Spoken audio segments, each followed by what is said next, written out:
Hello friends, अगला topic है colloids. We have learned in unit 2 that solution are homogeneous system. हमने unit 2 में पढ़ा सॉल्यूशन होमोजीनियस सिस्टम होते हैं, यानी उनके हर एक पॉइंट पर जो कंपोजिशन होगी वो सेम होगी।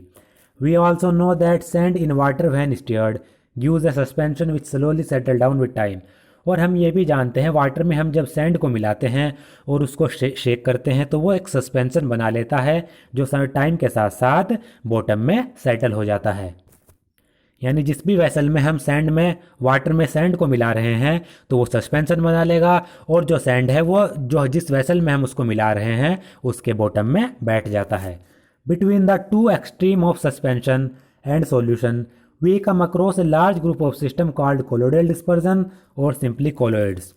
और सस्पेंशन और सॉल्यूशन के बीच में हमारे पास एक और सिस्टम है जिसे हम कहते हैं कोलोइडल डिस्पर्जन, और जिसको सिंपली कोलोइड्स कहा जाता है। मान लीजिए हमारे पास हमने 3 वेसल लिए है, A vessel, B vessel, C vessel. पहला हमने इसमें एक सॉल्वेंट लिया, सॉल्वेंट में हमने इसमें मान लीजिए नमक मिला दिया, NaCl इसमें ऐड कर दिया। जब NaCl हम इसमें ऐड करेंगे तो NaCl इसमें पूरी की पूरी तरह घुल जाएगा। NaCl इसमें पूरा का पूरा घुल गया, ये NaCl सॉल्यूशन बन गया। ये सॉल्यूशन कहलाता है होमोजीनियस सॉल्यूशन, यानी इसके हर एक पॉइंट पर जो कंपोजिशन होगी वो सेम होगी। मान लीजिए हमने यहाँ से कोई सैंपल निकाला, उसकी जो कंपोजिशन होगी, और इसके जो बॉटम पार्ट है उससे जो सैंपल निकालेंगे इसकी जो कंपोजिशन होगी, दोनों की कंपोजिशन बराबर होगी। चाहे कहीं से भी इसके कहीं से भी पार्ट से हम सैंपल निकाल लें, वहाँ पर कंपोजिशन बिल्कुल सेम रहेगी। इस प्रकार के सॉल्यूशन कहलाते हैं, मिक्सचर कहलाते हैं होमोजीनियस सॉल्यूशन। और जो सॉल्यूशन होते हैं उनमें जो पार्टिकल का साइज होता है वो 0.1 से 1 नैनोमीटर के बीच में होता है। ये आपको याद रखना है, सॉल्यूशन में पार्टिकल साइज 0.1 से 0.1 से 1 नैनोमीटर के बीच में होगा। ये इंपॉर्टेंट है। अब मान लीजिए हमने एक और लिया, इसमें हमने वाटर लिया, ये हमने वैसे ले रखा है, इसमें हमने वाटर लिया, ऊपर से हमने इसमें सैंड मिला दी, ये इसमें हमने मान लीजिए सैंड ऐड कर दी जिसे हम रेत कहते हैं। जब हम इस वेसल को शेक करेंगे, हिलाएंगे, तो जो ये सैंड है ये सस्पेंशन बना लेगा, यानी इसमें पूरी तरीके से नहीं घुलेगा, सस्पेंशन बना लेगा। और जो सस्पेंशन होते हैं वो जैसे जैसे इस वेसल को हम थोड़ी देर के लिए रखेंगे वो सस्पेंशन इसका जो बॉटम पार्ट है वहाँ पर सेटल हो जाएंगे, यानी इसकी तली में बैठ जाएंगे। एक तरफ सॉल्यूशन था, वो पूरे के पूरे जो सॉल्वेंट थे उसमें हर जगह पर इक्वली जो है या फिर कहें यूनिफॉर्मली डिजोल्व हो गया था। एक तरफ सैंड है, ये सस्पेंशन बना रहा है, घुल नहीं रहा इसमें, जैसे हमने थोड़ी देर के लिए इसे रखा, जब हमने इसमें हिलाया तो ये थोड़ा बहुत इधर उधर फैल गया, थोड़ा इसमें डिजोल्व होने लगा। लेकिन जैसे ही हमने इसमें इसको रखा तो जो ये सैंड थी ये वापस से नीचे बैठ गई। इस प्रकार के जो मिक्सचर कहलाते हैं वो सस्पेंशन कहलाते हैं। और जो सस्पेंशन में जो पार्टिकल साइज होता है वो आपको याद रखना है, वो 1000 नैनोमीटर से ग्रेटर होता है, यानी सस्पेंशन में पार्टिकल साइज 1000 नैनोमीटर से ज़्यादा का होगा। इसका अगर हम एक पार्टिकल निकाल लें उसका साइज 0.1 से 1 नैनोमीटर होगा। सस्पेंशन का जो पार्टिकल साइज अगर हम इससे एक पार्टिकल निकाल लें इसका जो साइज होगा वो 1000 नैनोमीटर से ज़्यादा होगा। अब मान लीजिए हमने इस बी में एक सॉल्वेंट लिया, इसमें हम कहेंगे डिस्पर्जन मीडियम। मान लीजिए सॉल्वेंट को हम डिस्पर्जन मीडियम कह रहे हैं। ये हमने एक सॉल्वेंट लिया, फिर हमने इसमें एक ऊपर से सोल्यूट डाला जिसको डिस्पर्स्ड फेस कहते हैं। हमने मान लीजिए इसमें स्टार्च ऐड किया, इसमें हमने स्टार्च ऐड कर दिया। स्टार्च जब हम इसमें ऐड करेंगे तो वो स्टार्च ना तो इस मीडियम में पूरा का पूरा डिजोल्व होगा, ना तो वो सॉल्यूशन बनाएगा, और जो स्टार्च है ना वो इतने बड़े पार्टिकल होगा, ना वो इतने बड़े पार्टिकल बनाएगा, यानी ना वो सस्पेंशन बनाएगा। तो स्टार्च को ऐड करने पर हमें पता चला ना तो वो सॉल्यूशन बना रहा है सॉल्वेंट में या मीडियम में, ना वो सस्पेंशन बना रहा है। सस्पेंशन का मतलब जो स्टार्च है वो इसमें डिजोल्व तो होता रहेगा, लेकिन जब हम उसको रखेंगे, इस स्टार्च सॉल्यूशन को हम थोड़ी देर के लिए रखेंगे तो वो इसमें सेटल नहीं होगा। तो हमें क्या पता चला, स्टार्च सॉल्यूशन ना तो पूरा का पूरा होमोजीनियस सॉल्यूशन बना रहा है, ना ही वो समय के साथ रखने पर बॉटम में सेटल हो रहा है। तो ना तो वो सॉल्यूशन बना रहा है प्योर सॉल्यूशन, ना वो सस्पेंशन बना रहा है, बल्कि सस्पेंशन और सॉल्यूशन के बीच में एक मिक्सचर बना देता है जिसे हम कहते हैं कोलोइड। और कोलोइड में जो पार्टिकल साइज होता है वो आपको याद रखना है, वो 1 नैनोमीटर से 1000 नैनोमीटर के बीच में होता है। तो इस प्रकार के सॉल्यूशन जो ना तो प्योर हो ना ही वो सस्पेंशन बनाते हों, बल्कि इन दोनों के बीच में हो, इस प्रकार के सॉल्यूशन कहलाते हैं कोलोइडल सॉल्यूशन। प्योर सॉल्यूशन का पार्टिकल साइज 0.1 से 1 नैनोमीटर, सस्पेंशन का पार्टिकल साइज 1000 नैनोमीटर से ज़्यादा, इनके बीच में कोलोइड सॉल्यूशन। कोलोइड सॉल्यूशन का पार्टिकल साइज 1 नैनोमीटर से 1000 नैनोमीटर के बीच में। और आपको याद रखना है, जो सैंड होता है वो हेट्रोजिनस होता है, हेट्रोजिनस सॉल्यूशन। यहाँ से अगर कोई सैंपल निकालेंगे उसकी कंपोजिशन कुछ और होगी, यहाँ से कोई सैंपल निकालेंगे उसकी कंपोजिशन कुछ और होगी। जबकि जो कोलोइडल सॉल्यूशन होते हैं वो भी हेट्रोजिनस ही होते हैं। प्योर सॉल्यूशन होमोजिनस होंगे, बाकी कोलोइड भी हेट्रोजिनस सॉल्यूशन होगा। यहाँ से हमने कोई सैंपल निकाला उसकी कंपोजिशन अलग होगी, यहाँ से कोई सैंपल निकाला उसकी कंपोजिशन अलग होगी। बस है जो सस्पेंशन और कोलोइड होते हैं उनमें एक फ़र्क होता है, एक तो पार्टिकल साइज का, दूसरा जो कोलोइड होते हैं वो बॉटम में सेटल नहीं होते। तो a colloid is a heterogeneous system in which one substance is dispersed phase as very fine particle in another substance called dispersion medium। तो कोलोइड एक हेट्रोजिनस सिस्टम है जिसमें एक सब्सटेंस जिसको हम डिस्पर्स्ड फेज कहते हैं वो दूसरे सब्सटेंस यानी डिस्पर्जन मीडियम में डिस्पर्स हो जाता है यानी घुल जाता है। तो आप यहाँ पर देख सकते हैं डिस्पर्स फेज को हम जब डिस्पर्जन मीडियम में बना रहे हैं तो एक हेट्रोजिनस सिस्टम बन रहा है जिसको हम कोलोइड्स कहते हैं। तो आपको यहाँ पर आप देख सकते हैं यहाँ पर जो डिस्पर्स्ड फेज है वो सोल्यूट का नाम दिया गया है। कोलोइड जो होते हैं उनमें हम सोल्यूट को डिस्पर्स्ड फेज कहते हैं। डिस्पर्स्ड फेज को हम डिस्पर्जन मीडियम में मिला रहे हैं, तो इसका मतलब हम डिस्पर्जन मीडियम किसको कह रहे हैं, सोलवेंट को कह रहे हैं। ये आपको याद रखने हैं, कोलोइड में सोल्यूट को डिस्पर्स्ड फेज कहते हैं, सोलवेंट को डिस्पर्जन मीडियम कहते हैं। The essential difference between a solution and A colloid is that of particle size. तो सोल्यूशन और कोलोइड में जो डिफरेंस है वो पार्टिकल के साइज का है। While in a solution the constituent particle are ion और small molecule, in a colloid the dispersed phase may consist of particle of single macromolecule such as protein or synthetic molecule or an aggregate of many atom ion or molecules। Solution में क्या होता है, जो constituent particles होते हैं वो ions या फिर छोटे छोटे स्मॉल मॉलिक्यूल्स होते हैं, जबकि जो कोलोइड होता है इसमें जो डिस्पर्स्ड फेज होता है यानी जो सोल्यूट होता है उसमें एक सिंगल मैक्रोमोलिक्यूल के पार्टिकल्स भी हो सकते हैं, जैसे कि प्रोटीन के या फिर सिंथेटिक पॉलीमर के पार्टिकल, या फिर कोलोइड्स में एटम आयन और मॉलिक्यूल्स के एग्रीगेट हो सकते हैं, ग्रुप्स हो सकते हैं। Colloidal particle are larger than simple molecule but small enough to retain suspended. जो कोलोइडियल पार्टिकल्स होते हैं वो सिंपल मॉलिक्यूल से तो बड़े होते हैं, यानी जो सॉल्यूशन के सिंपल मॉलिक्यूल हैं उनसे तो बड़े होंगे, लेकिन जो पार्टिकल सस्पेंड हो जाते हैं उनसे वो छोटे ही होते हैं। तो इसमें क्या कहा गया, इसमें कहा गया ऐसे पार्टिकल जो प्योर सॉल्यूशन बनाते हों, कोलोइडल पार्टिकल ऐसे पार्टिकल से तो बड़े होते हैं, लेकिन ऐसे पार्टिकल जो सस्पेंशन बनाते हों, कोलोइड्स के जो पार्टिकल होते हैं वो सस्पेंशन बनाने वाले पार्टिकल से छोटे होते हैं। प्योर सॉल्यूशन बनाने वाले पार्टिकल से बड़े होंगे, सस्पेंशन बनाने वाले पार्टिकल से छोटे होंगे। Their range of diameter is between 1 and 1000 nanometer. तो जो इनका डायमीटर की रेंज होती है, इनका जो साइज होता है कोलोइडल पार्टिकल का वो 1 से 1000 नैनोमीटर के बीच में होता है, ये हमने भी पढ़ा है। और आपको पता है 1 नैनोमीटर में 10⁻⁹ मीटर, 1000 में 10⁻⁶ मीटर, तो ये इनके बीच में होता है, ये मीटर में दिया गया है। अब इसमें ये लाइन दी गई थी, इसका क्या मतलब होता है, इसको हम दो डायग्राम बनाकर देखते हैं। इसमें कहा गया है कि जो कोलोइड्स होते हैं उनमें सिंगल मैक्रोमोलिक्यूल के पार्टिकल भी हो सकते हैं, यानी उनमें जो पार्टिकल्स हैं वो इतने साइज के हो सकते हैं जिससे वो बिना ग्रुप बनाए बिना एग्रीगेट बनाए ही कोलोइड पार्टिकल कहलाएं। यानी इस सॉल्यूशन में जो ये पार्टिकल हैं इनका साइज अगर 1 नैनोमीटर से 1000 नैनोमीटर के बीच में हो तो ये पार्टिकल कहलाते हैं मैक्रोमोलिक्यूल। यानी सिंगल पार्टिकल है और सिंगल पार्टिकल का साइज ही कोलोइडल पार्टिकल्स की रेंज में है, तो इस प्रकार के कहलाते हैं मैक्रोमोलिक्यूल।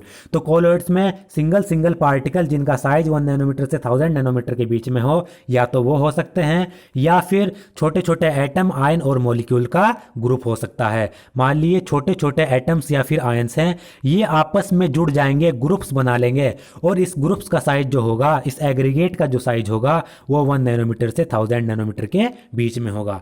यानी छोटे छोटे पार्टिकल थे तब इनका साइज छोटा था। इन्होंने क्या किया, ये आपस में जुड़ गए, इन्होंने एग्रीगेट बना लिया, इनका साइज इसकी रेंज में हो गया, तो ये कहलाएंगे कोलोइडल पार्टिकल। तो कोलोइड सॉल्यूशन दो प्रकार से बन सकता है, या तो पार्टिकल का साइज पहले से ही बड़ा हो, या फिर वो आपस में जुड़कर बड़े साइज का पार्टिकल बना लें।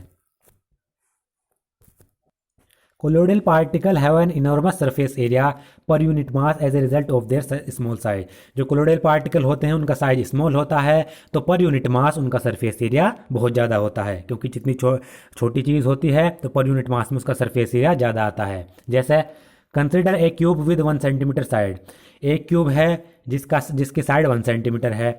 It has total surface area of 6 centimetre square. इसका total surface area 6 centimetre square होगा, क्योंकि आपको पता है टोटल सरफेस एरिया का फार्मूला होता है क्यूब में 6a स्क्वायर। यहाँ पर साइड क्या है, साइड है। साइड कितने सेंटीमीटर की है, 1 सेंटीमीटर की, तो 6 इंटू 1 का स्क्वायर कितना होगा, 6 सेंटीमीटर स्क्वायर। तो एक क्यूब है जिसकी साइड 1 सेंटीमीटर है, तो उसका total surface area 6 centimetre square है। If it were divided equally into 10 to the power 12 cubes, the cubes would be the size of large colloidal particle and have a total surface area of 60,000 centimeter square और 6 metre square.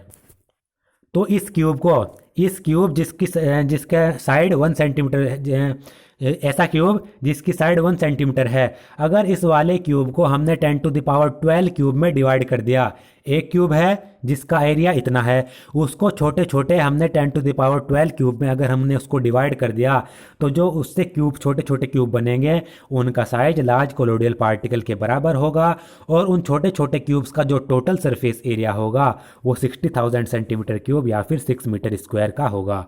This enormous surface area leads to some special property of colloid to be discuss later in this unit.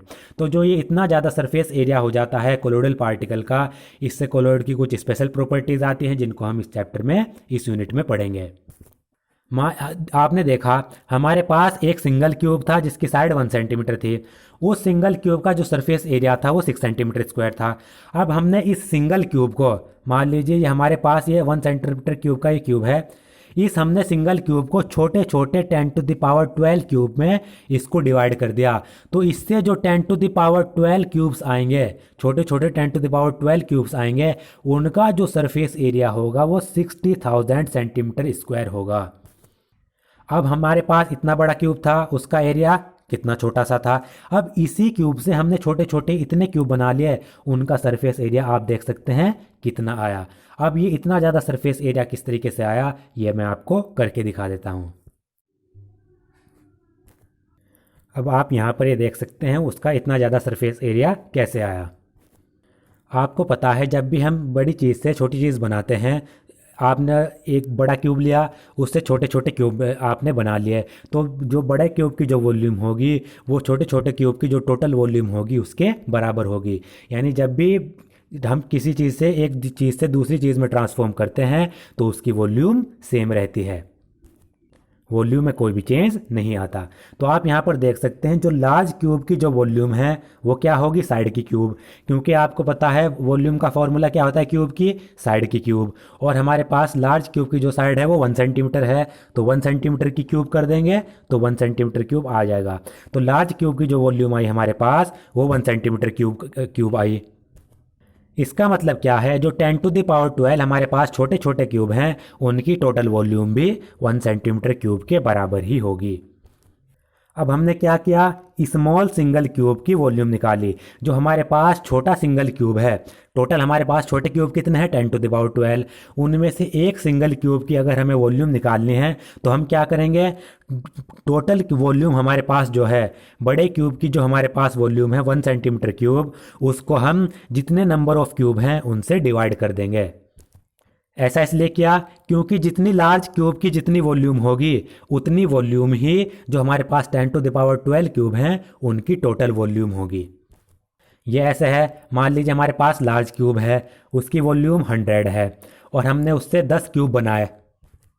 उस बड़े cube से हमने छोटे छोटे 10 cube बनाए, तो 10 cube की जो वॉल्यूम होगी वो भी 100 ही होगी। तो वो जो हमारे पास 10 छोटे क्यूब हैं उनमें से अगर हमें एक की वॉल्यूम निकालनी है तो हम क्या करते हैं, जो हमारे पास टोटल वॉल्यूम है उससे उसको डिवाइड कर देते हैं नंबर ऑफ क्यूब से। हमारे पास टोटल वॉल्यूम थी 100, उसको हर नंबर ऑफ क्यूब कितने हमारे पास 10, तो 10 से डिवाइड कर देंगे तो छोटे स्मॉल क्यूब की वॉल्यूम आ जाएगी। यही हम यहाँ पर कर रहे हैं।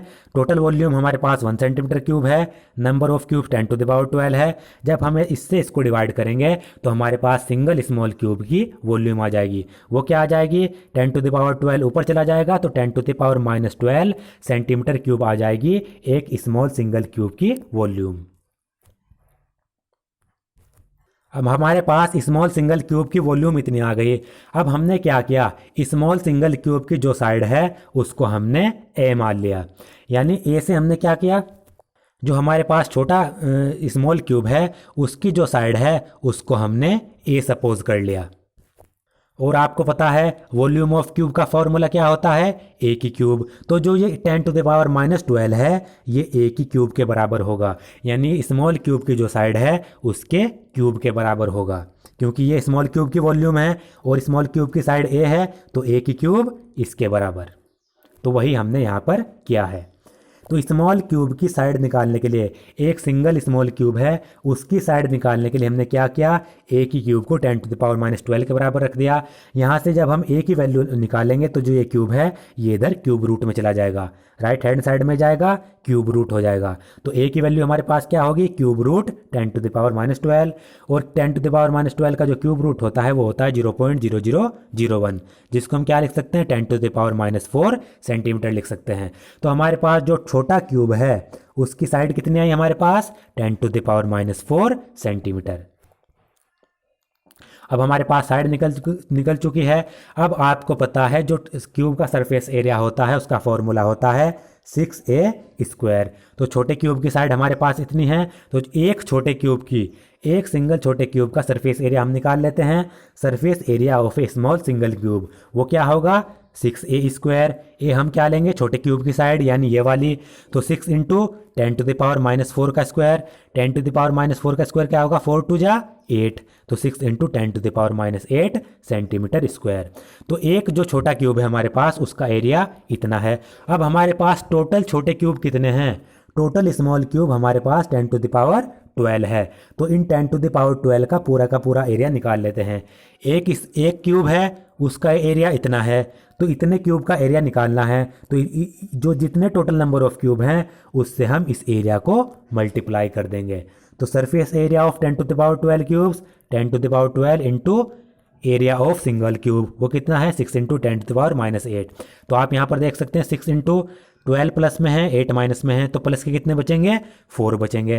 तो 6 इंटू 10⁴, और 6 इंटू 10⁴ को क्या लिख सकते हैं हम, 60,000 सेंटीमीटर स्क्वायर। तो आपने देखा जो हमने बड़े क्यूब से छोटे स्मॉल 10⁻12 क्यूब बनाए थे उनका जो सरफेस एरिया आया वो 60,000 सेंटीमीटर स्क्वायर आया। यानी कितना ज़्यादा आया, एक बड़ा क्यूब था उसका एरिया सिर्फ कितना था, 6 सेंटीमीटर स्क्वायर, और जब हमारे पास छोटे छोटे हमने उससे क्यूब बना लिए तो उसका एरिया कितना ज़्यादा बढ़ गया।